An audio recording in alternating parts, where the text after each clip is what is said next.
It's a debate that was expected to bring record viewership, the first between President Donald Trump and former Vice President Joe Biden. Well, the two sparred and tussled over topics including race relations, the COVID pandemic, and the safety of the November election, which will feature a record number of mail-in ballots. Our political specialist Sean Boyd is in to wrap it up tonight. Good luck.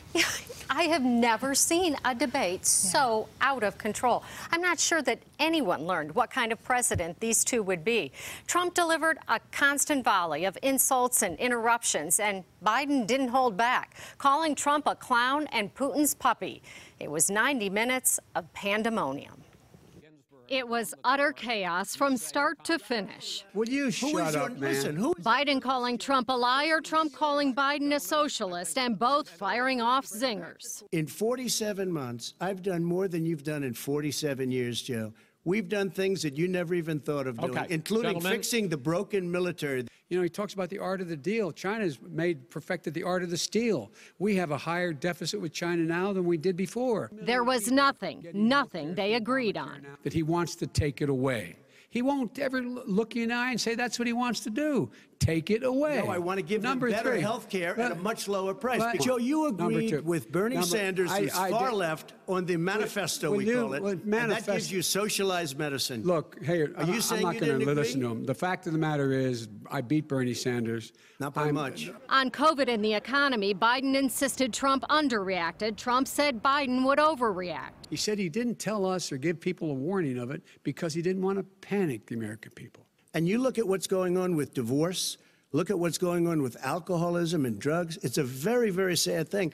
And he'll close down the whole country. Biden accused Trump of refusing to call out racists. Trump accused Biden of refusing to call out rioters. This is a president who has used everything as a dog whistle to try to generate racist hatred. What do you want to call him? Give me a name. Give me a name. White supremacists and white supremacists and right Proud Boys. Stand back and stand by. But Trump wouldn't say if he would crack down on violent protests by his supporters if he loses the election, insisting mail ballot fraud is rampant. They're sending millions of ballots all over the country.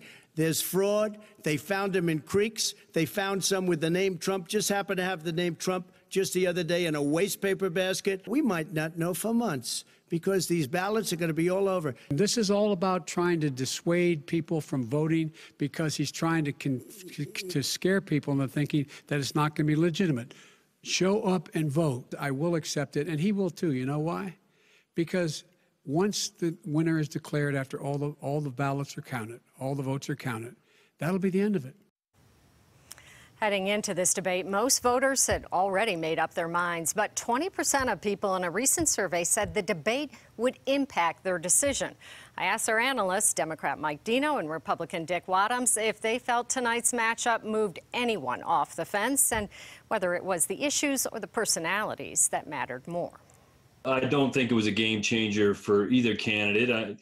I think each candidate is kind of still where they were before they got to the debate.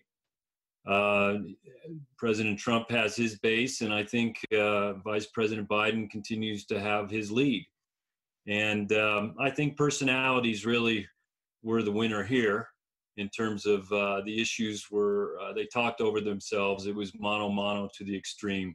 And so it was hard to really get any sense of the issues. When we did get to the issues during this discussion, I think that that's where Trump scored some points. I felt like that Vice President Biden was kind of running from his party's left wing all evening. And I thought Trump did a good job trying to hold Biden accountable for the Democratic Party's leftist tendencies right now. But I agree with Mike. I don't think either candidate really did anything to exceed where they already are. Wadhams and Dino have run campaigns for several decades, and they both told me they have never seen election fraud to any significant degree. Clearly, President Trump will make it an issue this election.